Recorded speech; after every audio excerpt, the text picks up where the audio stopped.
तो तीन किस्म की कंटेम्प्ट जो हैं वो हाई कोर्ट्स के अंदर और सुप्रीम कोर्ट में चल रही हैं, शुरू हुई हैं। एक कंटेम्प्ट जो बाबर सत्तार साहब के खत के ऊपर है, जिसमें कि जो उनका ऑर्डर है उसके मुताबिक जो उनका डाटा लीक किया गया, उस हवाले से हाई कोर्ट जो है वो इदारों को नोटिस देके एविडेंस कलेक्ट कर रही है। दूसरी जो है वो मेन स्ट्रीम मीडिया के ऊपर वकास मलिक जो है, उन्होंने मोहसिन अख्तर कैनी साहब के हवाले से जो बात की। मोहसिन अख्तर कैनी साहब के खत के ऊपर चीफ जस्टिस आमिर फारूक की सरबराही में 3 रुकनी बेंच वो कर रहा है। उसमें मेन स्ट्रीम मीडिया और जो है वो एक वकील साहब जो है वो कटहरे के अंदर है। और फिर तीसरी जो है वो अब पार्लियामेंटेरियंस के हवाले से जो है वो सुप्रीम कोर्ट ऑफ पाकिस्तान में शुरू हुई है। और इसकी वजह जो है वो आपको भी पता है कि कल भी जब ये इमरान खान साहब की गूंगी पेशी थी, तो उस पे जो अतर मिनल्ला साहब थे, उन्होंने चीफ जस्टिस के साथ बेंच के अंदर उन्होंने इस बात को हाईलाइट किया कि पगड़ियों को प्रॉक्सीज के जरिए से अब आप हमें डराने और धमकाने की बात धमकाएंगे। तो अटॉर्नी जनरल ने कहा कि ऐसा नहीं है और ऐसा होना भी नहीं चाहिए। लेकिन उसके फौरन बाद ही इतलात तो हमारी ये थी कि पहले जो है वो रजिस्ट्रार या ऑफिस जो है वो वहाँ पे काफी इस प्रेस कॉन्फ्रेंस के बाद जो है उसको संजीदा लिया जा रहा था। और फिर उसके फौरन बाद जो है खबर आई कि सो मोटो नोटिस ले लिया है इस प्रेस कॉन्फ्रेंस के ऊपर। और आज जो है वो इसकी समाअत हुई है। तो इस समाअत में जाहिर है कि जो कंटेम्प्ट ऑफ कोर्ट है उस हवाले से आइन क्या कहता है, फिर उसके बाद आर्टिकल 19 क्या कहता है, और फिर उसके बाद कंटेम्प्ट ऑफ कोर्ट का जो कानून है 2003 का, वो तौहीन अदालत का, उसको उसके जरिए से अब ये कार्रवाई आगे बढ़ाई गई है। अब बिल्कुल ये जो बात है कि अदालत अब जरा काफी सीरियस इस को देख रही है, क्योंकि चीफ जस्टिस ने कहा कि मेरी जात की हद तक जो था वो हम रिस्ट्रेन करते रहे, और रिस्ट्रेन का मतलब ये नहीं है कि आप जो है वो चीजें नाकाबिले बर्दाश्त हद तक सिलसिला शुरू हो जाए। तो पार्लियामेंटेरियंस की तरफ से, जबकि उनके पास पार्लियामेंट का फोरम मौजूद है, प्रेस क्लब को इस्तेमाल करके और इस तरह से दुश्मन तराजी, जाहिर है कि ये एक संगीन मामला है। लेकिन अब बात यह है कि सारा फोकस जो है वो रहेगा, और इसमें ये देखना है कि फैसल बाउडा और जो मुस्तफा कमाल हैं वो क्या मौक़िफ़ इख्तियार करते हैं वजाहत के अंदर। कंटेम्प्ट का कानून तो बड़ा वाज़ेह है, जैसे कि आपको भी इल्म है, कि उसका वाहिद जवाब यही होता है कि मैं बिला गैर मशरूत माफी जो है वो अदालत से मांगता हूँ और खुद को अदालत के रहमो करम पर छोड़ता हूँ। और जो हमारी जो केस लॉ है कंटेम्प्ट ऑफ कोर्ट का, उसमें इमरान खान साहब वो लकीस्ट तरीन पॉलिटिशियन है जिन्होंने इफ्तिखार मोहम्मद चौधरी के अंदर अरसे के दौरान भी उन पर कंटेम्प्ट लगी। फिर उसके बाद जब 25 मई का जब यहाँ पे इस्लामाबाद के अंदर आना था अदालती हुक्म की खिलाफ वर्जी के बाद, जो डी चौक में आए, और उस वही वाला केस जिसमें उमरता बंदयाल साहब ने कहा हो सकता है इमरान खान को ऑर्डर ना पता लगा हो, लेकिन फिर जस्टिस याही आफरीदी ने कहा ये वाज़ेह कंटेम्प्ट है कोर्ट की, इसके खिलाफ तौहीन अदालत की कार्रवाई होनी चाहिए। वो भी फिर इदारों की रिपोर्ट्स मंगवाई गई थी, वो रिपोर्ट्स पढ़ी और उमरता बंदयाल साहब रिटायर हो गए, कोई कंटेम्प्ट की कार्रवाई उसके हवाले से आगे नहीं बढ़ी।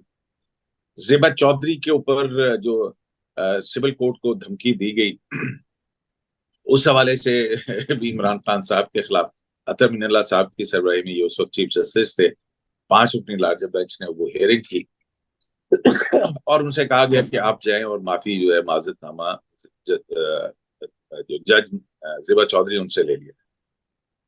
तो इमरान खान साहब वो लकीस्ट आदमी हैं जिनके खिलाफ ये नहीं हुआ। जबकि दूसरी तरफ हम ये देखते हैं कि पाकिस्तान के अंदर जो सियासी तारीख में पैमाना चल रहा था, तो साकिब निसार साहब जो है उन्होंने तलाल चौधरी को भी कंटेम्प्ट में सजा दी, उन्होंने निहाल हाशमी को भी कंटेम्प्ट में सजा दी, उन्होंने दानियल चौधरी को भी सजा दी। तो अब तक जो कंटेम्प्ट की तलवार है उसका निशाना तो पाकिस्तान मुस्लिम लीग नून के हवाले से जो है वो मेरा ख्याल उसका रिकॉर्ड बहुत बेहतर है, जबकि इमरान खान साहब समेत कयूम भाई, तो आपको याद होगा कि उस वक्त इस्लामाबाद हाई कोर्ट ने कहा था कि कंटेम्प्ट का तो कानून कंटेम्प्ट में होनी नहीं चाहिए। आपको याद होगा इस तरह के रिमार्क्स थे, उन्होंने कहा कि हम कंटेम्प्ट में यकीन नहीं करते। ये उस जी हाँ। वक्त जब ये जैसे ये अभी आप जज। देख लीजिए कि जस्टिस काजी फैज साहब पे जो सीरियस तरीन हमला किया गया वो चीफ कमिश्नर की तरफ से किया गया। उसके बाद की डिटेल्स आप देख लीजिए जो आई कि भी किसके कहने पे कहाँ किसके साथ मीटिंग्स होती रही थी, जिसके बाद जो है वो कौन छुपा हुआ था, इस तरह की बातें आती रही थी ना कि फिर ये मामला इस तरह से खड़ा गया। तो टारगेट जस्टिस काजी फैज साहब अपनी जात की हद तक तो वो उन्होंने उन्होंने ये भी कहा था कि ठीक है आप तनकीद क्या छोड़ें, जो मर्जी करें, हम कुछ नहीं कहते यार। लेकिन अब यहाँ पे मामला फिर आता है। जैसे फैसल वाउडा साहब की अगर प्रेस कॉन्फ्रेंस देखें तो उसके अंदर लुब्बे लबाब और टारगेट्स की जो है वो जस्टिस अतर मिनल्ला लगते हैं। और अब ब्रदर जजेस हैं, अब वो चीफ जस्टिस बतौर इदारे के सरबराह के तौर के ऊपर भी अब ये यही उनका कहना था कि ठीक है हम पे तनकीद करें, हम चलें आपको हम बुला ही लेते हैं, आके हमारे मुंह के ऊपर हमें बताएं कि हमारे अंदर क्या खामियां कजियां हैं। हम तो खुद को दुरुस्त कर रहे हैं अपनी गलतियों को, हमें पता है 137वें नंबर पर है वो ठीक है, और हम इस्लाह की तरफ जा रहे हैं। बेंचेस की तश्कील, मुकदमात की फिक्सेशन, किसी किस्म की इंटरफेरेंस का खात्मा, और एक ट्रांसपेरेंसी, लाइव ट्रांसमिट जो है स्ट्रीमिंग। तो ये बहुत सारी चीजें जो जिसकी तरफ अदालत बढ़ रही है। और अब बहुत सारे मामला अब ऐसे लगता है कि जजेस का खत इन तीन कंटेम्प्ट केसेस, तो कुछ इदारे ऐसे लगता है कि शायद इमरान खान साहब इस स्ट्रेटेजी को या पीटीआई कामयाब हो गई है कि वो इस्टेब्लिशमेंट और अदलिया को आमने सामने ले आए। और उसमें जाहिर है जो कैजुअलिटी है वो हुकूमत की सामने पड़ी होगी, तो हो सकता है कि उसकी हाँ तरफ जी। दबाव है। लेकिन जी, ये बहुत अच्छा नुक्ता उठाया आपने। और ये क्योंकि कैजुअलिटी जो है, यकीनन वो हुकूमत वक्त हो सकती है। बुखारी साहब, आपका मैं क्विक कमेंट लेता हूं इसके, और फिर कयूम साहब से जरा ये गुफ्तगू जारी रखते हैं, क्योंकि उस केस की बड़ी और पहलू हैं। और तारीख का भी जरा जिक्र करते हैं, यूसुफ रजा गिलानी को तो वजीर जी, आजम। मैं उसी तरफ आ रहा था या कि हाँ। हमारे हमारे एक इलेक्टेड प्राइम मिनिस्टर भी जो हैं वो कयूम साहब के दोस्त के रैत का निशाना बने थे, इफ्तिखार मोहम्मद चौधरी साहब के, और उन्हें भी कंटेम्प्ट केस में जाना पड़ा। तो मेरे जाती ख्याल में ये अदालत का मूड होता है या पहले से सेट टारगेट्स होते हैं, जो कयूम भाई ने बताया, निहाल दानियाल अजीज और तलाल चौधरी प्लस यूसुफ रजा गिलानी, ये मूड्स थे। उन्होंने अपने आप को अदालत के रहमो करम पे छोड़ा, लेकिन अदालत ने रहम नहीं किया। उसी तरह उन्होंने मिसालें दी इमरान खान की, उन्होंने अपने आप को अदालत के रहमो करम पे छोड़ा और अदालत ने जितना रिलीफ मैक्सिमम था वो उन्हें दे दिया।